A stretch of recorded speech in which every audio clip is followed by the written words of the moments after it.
देखिए, अभी हमने पढ़ लिया कि ये FLN, आई थिंक सबको क्लियर हो गया होगा कि ये FLN है क्या।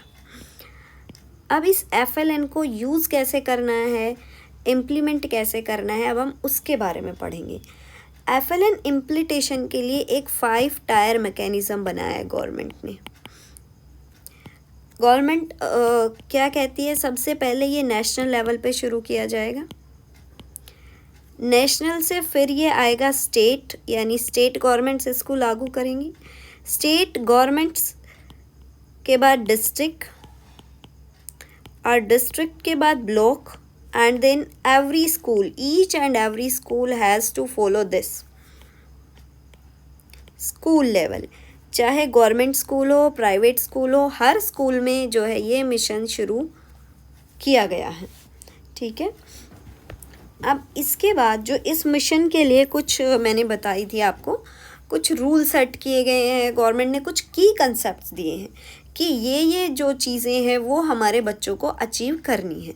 अगर बच्चे वो चीज़ें अचीव कर लेते हैं तो हम मानेंगे कि हमारा बच्चा निपुण हो गया है। सबसे पहले ये प्रोजेक्ट NEP 2020 में लाने से पहले आपसे कोई पूछे तो ये प्रोजेक्ट जो है वो रिज़ल्ट है एक मथुरा पायलट प्रोजेक्ट का।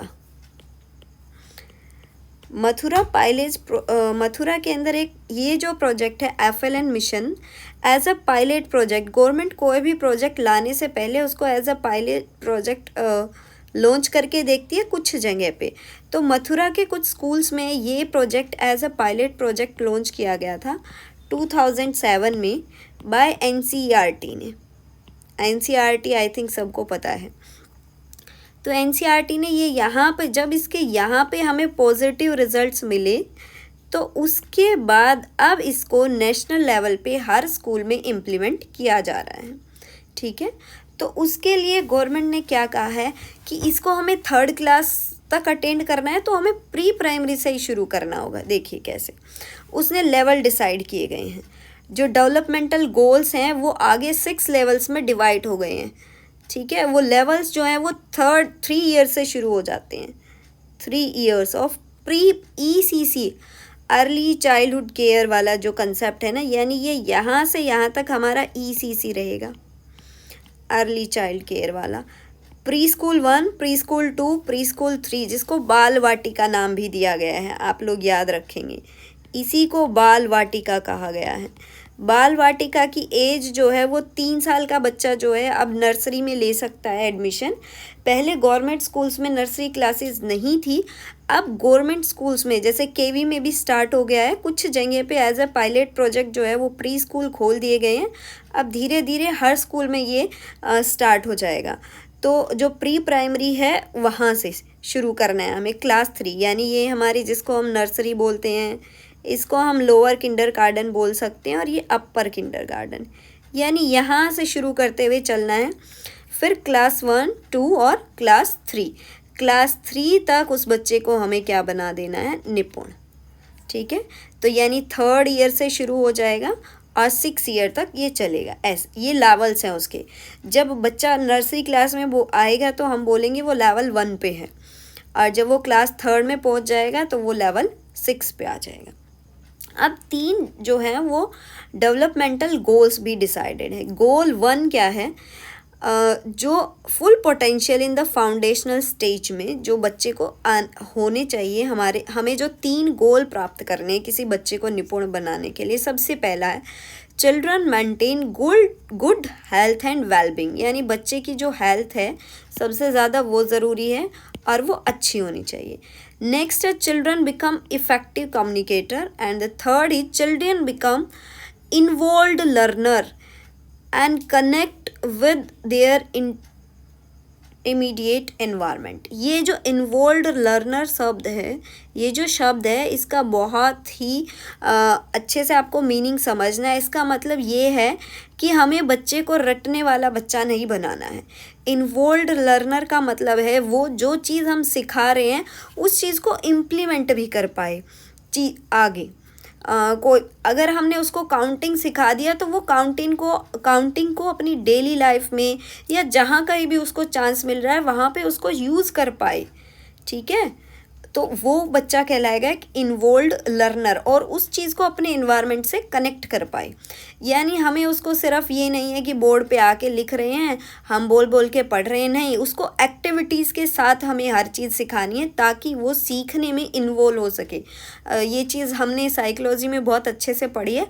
जब बच्चा चीज़ों को सीखने में इन्वॉल्व होता है तो वो ज़्यादा अच्छे से सीखता है। ठीक है, तो ये जो 3 गोल्स हैं इनको सब लोग नोट कर लेंगे। गोल 1, good health and wellbeing, effective communicator and involved learner. The next is, अब उसके बाद हमें कुछ निपुण भारत के लक्ष्य दिए गए हैं, मिशन। यानी इस मिशन को प्राप्त करने के लिए कुछ लर्निंग गोल्स हैं, लक्ष्य जिनको बोलते हैं हम लोग। ये मैंने बता दिया आपको। हर एक स्टेट, हर स्टेट में ये 2026-27 तक हमें ये आउटकम्स अचीव करवाने हैं हमारे बच्चों को। हमें ये सारी चीज़ें जो यहाँ पे लिखी हुई हैं ग्रेड वाइज वो सिखानी है। देखो, जैसे बाल वाटिका 1, जहाँ ये प्लस माइनस लिखा गया इसका मतलब ये न्यूमरेसी है, और जहाँ पे ये लिखा है ये लिटरेसी है। लिटरेसी का मतलब लैंग्वेज से है। तो सबसे पहले जब वो बच्चा बाल वाटिका, यानी बाल वाटिका आप सब समझ गए होंगे, जो पहले 3 लेवल थे हमारे, level 1, 2, 3, nursery, LKG and UKG। जब इन क्लासेस में बच्चा हमारे पास होगा तो उसको क्या क्या चीज़ें आनी चाहिए। सबसे पहला, वो लेटर्स को पहचान सके अक्षरों की। जैसे हमने लिख दिया ये क या हमने लिख दिया L, तो वो हमें बता पाए कि ये कौन सा अक्षर है, ये कौन सा अक्षर है। उसको अक्षरों की अच्छे से पहचान हो और वो इनको पहचान करने के साथ साथ लिख भी पाए। ठीक है, आधे बच्चे आपने देखा होगा उल्टे अक्षर बना देते हैं, उनको इसका मतलब उनको लेटर्स की रिकॉग्निशन नहीं है अच्छे से। उसके बाद ये कह रहा है कि read simple words comparison of at least 2 और 3 अल्फ़ाबेट्स। मीन्स वो 2 और 3 अक्षर वाले शब्द जैसे होते हैं ना, क, जमा, ल, कल, तो ऐसे छोटे छोटे शब्द जो हैं उनको वो पढ़ पाए, 2 या 3 अक्षर के अल्फ़ाबेट से जो शब्द बनते हैं।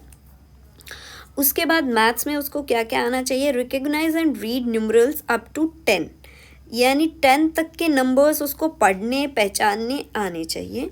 अरेंज करना, उनको असेंडिंग ऑर्डर में लगाना, डिसेंडिंग ऑर्डर में लगाना, या हम पूछते हैं ना बिफोर, आफ्टर, बैक काउंटिंग, वो सारी चीज़ें उनको आनी चाहिए। उसके बाद ऑब्जेक्ट शेप्स और चीज़ों को सीक्वेंस में लगाना, occurrence of events in sequence. जैसे कोई भी इवेंट हम उनको दे सकते हैं, उसको सीक्वेंस में लगाना आना चाहिए चीज़ों को या शेप्स को, जैसे पैटर्न बनाना, ऐसी छोटी छोटी चीज़ें उसको आनी चाहिए। ये बाल वाटिका के लक्ष्य हैं।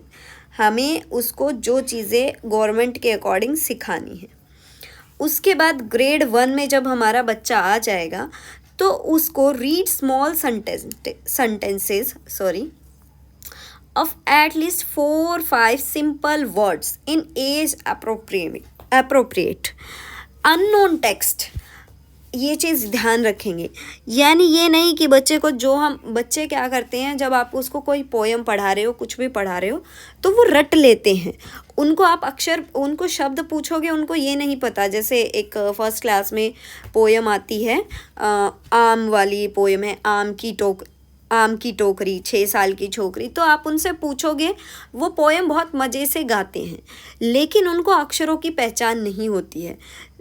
अब ये कह रहा है कि वो अननोन टेक्स्ट, यानी जाने पहचाने टेक्स्ट को तो वो लोग पढ़ लेते हैं। उनको हमें इस तरह से सिखाना है कि जो टेक्स्ट उन्होंने कभी ना देखा हो वो उसको भी पढ़ सके। यानी हमें उनको अक्षर जोड़ने का और मात्राओं का ज्ञान कराना है। किसका ज्ञान कराना है? मात्राओं का।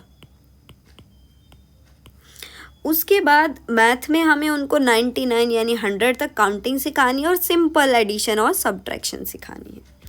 फिर जैसे ही बच्चा क्लास 2 में जाएगा, ये अभी कल हमने पिछले लेक्चर में भी पढ़ा था कि 45 to 60 वर्ड्स पर मिनट उसको विद मीनिंग पढ़ने आने चाहिए, और 99 यानी 1000 तक के नंबर रीड कर पाए, और ऐसे ही सिंपल सब्ट्रैक्ट कर पाए, एडिशन कर पाए।